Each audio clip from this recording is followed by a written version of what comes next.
Baiklah, Assalamualaikum warahmatullahi wabarakatuh. Perkenalkan, saya Liana Aprianti dengan NIM 1910210003. Di sini saya akan menyampaikan materi saya yang berjudul Analisis Perkembangan Kognitif pada Anak Usia Dini dengan dosen pengampu yaitu Pak Fuad Dila Ali Sofyan MPD. Di sini saya akan menjelaskan terlebih dahulu tentang pengertian perkembangan kognitif anak usia dini. Istilah kognitif sendiri yaitu berasal dari kata kognitif yang berasal dari kata cognition yang padahalnya knowing yang berarti mengetahui. Dalam arti yang luas, cognition itu ialah perolehan, penataan, dan penggunaan pengetahuan. Selanjutnya, kognitif juga dapat diartikan dengan kemampuan belajar atau berpikir, kecerdasan, yaitu kemampuan untuk mempelajari keterampilan dan konsep baru, keterampilan untuk memahami apa yang terjadi pada lingkungannya, serta keterampilan untuk menggunakan daya ingat dan dalam menyelesaikan soal-soal tertentu. Selanjutnya yang dimukakan oleh Musliha pada tahun 2005 bahwa kognitif sendiri dapat diartikan sebagai kemampuan untuk mengerti sesuatu. Artinya, hal ini menunjukkan tentang kemampuan untuk mengungkapkan sifat, artinya, atau keterangan mengenai tentang sesuatu seperti mempunyai gambaran yang lebih jelas terhadap sesuatu hal. Perkembangan kognitif sendiri mengacu pada kemampuan yang dimiliki seorang anak untuk memahami sesuatu. Sementara itu, dalam Kamus Besar Bahasa Indonesia, kognitif dapat diartikan sebagai suatu hal yang berhubungan dengan melibatkan kognisi yang berdasar pada pengetahuan faktual yang empiris. Lebih lanjut, proses kognitif adalah sebuah proses mental yang mengacu pada proses pengetahuan yang kemudian artinya dapat kita simpulkan bahwa kognitif itu adalah suatu proses yang terjadi dalam otak sehingga dapat menghasilkan pengetahuan, dan kognitif juga dapat mencakup berbagai aktivitas mental seperti memperhatikan, mengingat, melambangkan, dan membayangkan. Artinya, perkembangan kognitif juga merupakan suatu kegiatan atau proses dalam memperoleh pengetahuan melalui pengalaman yang dipengaruhi oleh lingkungan. Yang kedua yaitu tentang teori-teori perkembangan kognitif. Terdapat 3 pakar utama dalam teori perkembangan kognitif, yaitu yang pertama Jean Piaget, Vygotsky, dan Bruner. Baiklah, yang pertama yaitu Jean Piaget. Menurut pandangan Jean Piaget, inteligensi anak berkembang melalui suatu proses yang aktif, learning. Para pendidik hendaknya mengimplementasikan active learning dengan cara memberikan kesempatan pada anak untuk melibatkan secara aktif dalam kegiatan yang dapat mengoptimalkan penggunaan seluruh panca indera anak. Kognitif sendiri merupakan istilah yang digunakan untuk mengetahui sesuatu. Piaget mengemukakan bahwa perkembangan kognitif adalah interaksi dari hasil kematangan manusia dan pengaruh lingkungan. Manusia aktif mengadakan hubungan dengan lingkungan, menyesuaikan diri terhadap objek-objek yang ada di sekitarnya, yang merupakan suatu proses interaksi untuk mengembangkan aspek kognitif. Perkembangan aspek kognitif menurut Jean Piaget terbagi menjadi 4 fase, yaitu yang pertama, sensori motor, anak usia 0-24 bulan. Yang kedua, pra-operasional, yaitu 2-7 tahun. Yang ketiga, fase operasional konkret, yang itu 7-11 tahun. Dan yang terakhir yaitu fase operasional formal, 11 tahun sampai ke atas. Yang kedua yaitu dari Vygotsky dalam Brodova dan Deborah mendapat bahwa pengetahuan tidak diperoleh dengan cara dialihkan dari orang lain, melainkan pengetahuan dibangun dan diciptakan oleh anak itu sendiri. Vygotsky juga berpendapat bahwa belajar merupakan proses yang tidak dapat dipaksakan dari luar, karena anak merupakan pembelajar yang aktif dan memiliki struktur psikologi yang mengendalikan perilaku belajarnya sendiri. Prinsip dasar dari Vygotsky adalah anak melakukan proses konstruksi membangun berbagai pengetahuannya tidak dapat dipisahkan dari konteks sosial di mana anak tersebut berada. Pengetahuan dipengaruhi oleh situasi dan bersifat kolaboratif. Pengetahuan didistribusikan di antara orang lain dan lingkungan yang mencakup objek, alat, buku, dan komunitas di mana anak itu sendiri berada. Ini menunjukkan bahwa memperoleh pengetahuan dapat dicapai dengan baik melalui interaksi dengan orang lain dalam berbagai kegiatan bersama.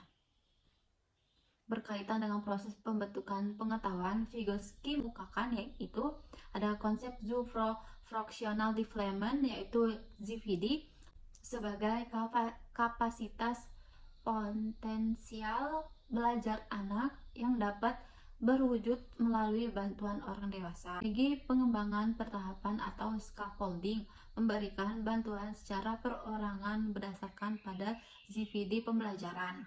Dalam pembelajaran scaffolding, banyak pengetahuan yang lain memberikan scaffolding atau bantuan yang untuk memfasilitasi perkembangan belajar. Adapun 4 tahapan yang terjadi dalam perkembangan dan pembelajaran di zona ZVD ini, yaitu yang pertama, tindakan anak masih dipengaruhi dan dibantu orang lain. Yang kedua yaitu tindakan anak didasarkan atas inisiatif sendiri. Yang ketiga, tindakan anak berkembang spontan terinternalisasi. Dan yang keempat yaitu tindakan sopan akan terus diulang-ulang hingga anak siap untuk berpikir secara abstrak. Yang terakhir yaitu dari teori dari J. Brunner. J. Brunner merupakan psikolog berasal dari Amerika. Brunner memberikan kontribusi pada psikologi kognitif dan teori belajar kognitif adalah psikologi pendidikan.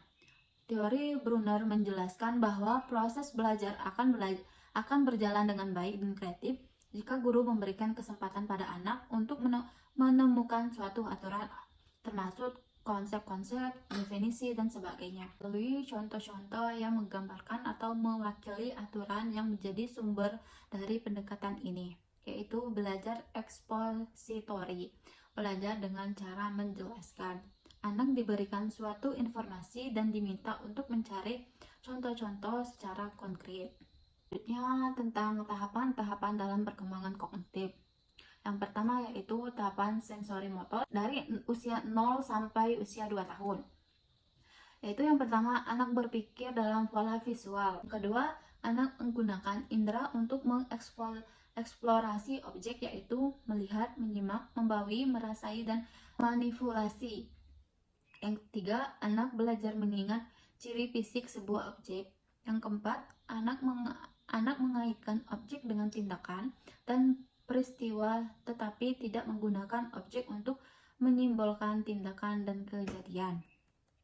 Dan yang terakhir yaitu anak menggambarkan fragmentasi objek melalui menyadarkan sebuah objek masih ada bahkan setelah tak terlihat lagi. Yang kedua yaitu tahap pra-operasional dari usia 2 tahun sampai 7 tahun. Yang pertama yaitu anak menguasai pemikiran simbolis menggunakan gambar, mental, dan kata-kata untuk mewakili tindakan dan kejadian yang ada. Yang kedua yaitu anak menggunakan objek untuk menyimbolkan tindakan dan kejadian. Yang ketiga, anak belajar menggunakan efek suatu tindakan pada tindakan lain. Yang keempat yaitu anak dikecohkan oleh tampilan. Tiga yaitu tahap konkret operasional dari usia 7 tahun sampai 11 tahun. Pemikiran anak bisa menangani perubahan benda dan bagaimana perubahan tersebut bisa terjadi. Yang kedua, anak bisa mengembalikan pikirannya. Dan yang terakhir yaitu anak telah melampaui bagaimana benda terlihat di momen tertentu dan mulai memahami bagaimana benda saling berkaitan. Terakhir yaitu tahap formal operasional, yaitu usia 11 tahun anak berpikir secara abstrak tanpa butuh benda yang konkret lagi. Dan yang kedua yaitu anak berhipotesis dengan benda. Terakhir yaitu saya akan menjelaskan tentang faktor-faktor yang mempengaruhi perkembangan kognitif pada anak usia dini. Adapun faktor-faktor yang mempengaruhi perkembangan anak usia dini yaitu menunjukkan perkembangan dari cara anak berpikir. Terdapat beberapa faktor yang mempengaruhi perkembangan. Menurut Piaget, faktor-faktor yang mempengaruhi perkembangan anak usia dini yakni pengalaman berasal dari lingkungan dan kematangan. Keduanya mempengaruhi perkembangan kognitif.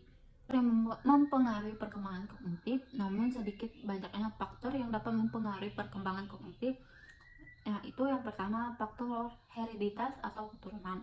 Teori hereditas atau nativisme yang dipelopori dari seorang ahli filsafat berpendapat bahwa manusia lahir sudah membawa potensi-potensi yang tertentu yang tidak dapat dipengaruhi oleh lingkungan. Yang kedua yaitu faktor lingkungan. Teori lingkungan atau empiris yang dipelopori oleh John Locke, meskipun teorinya masih berada dalam perdebatan, namun teorinya yang disebut dengan teori tabula rasa ini belum dapat sepenuh dipatahkan. Teori ini menyatakan bahwa manusia dilahirkan dengan keadaan yang suci, seperti kertas yang masih bersih belum ada tulisan. Menurut John Locke, perkembangan manusia sangatlah ditentukan oleh lingkungannya. Faktor kematangan. Tiap organ fisik maupun fisik dapat dikatakan matang jika telah mencapai kesanggupan menjalankan fungsi masing-masing. Kematangan hubungan erat manusia kronologis atau usia kalender. Yang keempat yaitu faktor pembentukan. Pembentukan ialah segala keadaan di luar diri seorang yang mempengaruhi perkembangan inteligensi. Pembentukan dapat dibedakan menjadi pembentukan sengaja, sekolah formal, dan pembentukan tidak sengaja, pengaruh halaman sekitar. Sehingga manusia berbuat intelijen karena untuk mempertahankan hidup ataupun dalam bentuk penyelesaian diri, yaitu faktor minat dan bakat. Minat mengarahkan perbuatan kepada suatu tujuan dan merupakan dorongan untuk berbuat lebih giat dan lebih baik lagi. Adapun bakat dapat diartikan sebagai kemampuan bawaan atau sebagai potensi yang masih perlu dikembangkan dan dilatih. Artinya, seseorang akan memiliki bakat tertentu maka akan semakin mudah dan cepat dalam mempelajarinya. Dan yang terakhir yaitu faktor kebebasan. Kebebasan itu memiliki arti yang keleluasaan manusia untuk berpikir, yang berarti bahwa manusia memilih metode-metode tertentu dalam menyelesaikan masalah-masalahnya, juga bebas dalam memilih masalah dan sesuai kebutuhannya. Berdasarkan penjelasan di atas, dapat disimpulkan bahwa perkembangan kognitif anak dapat dipengaruhi oleh faktor tertentu, yaitu faktor hereditas atau keturunan, faktor lingkungan, minat dan bakat, kematangan pembentukan, dan serta faktor kebebasan. Mungkin itu saja yang dapat saya sampaikan. Lebih dan kurangnya saya mohon maaf, dan apabila ada kata-kata yang salah saya mohon ampun. Saya akhiri. Wassalamualaikum warahmatullahi wabarakatuh.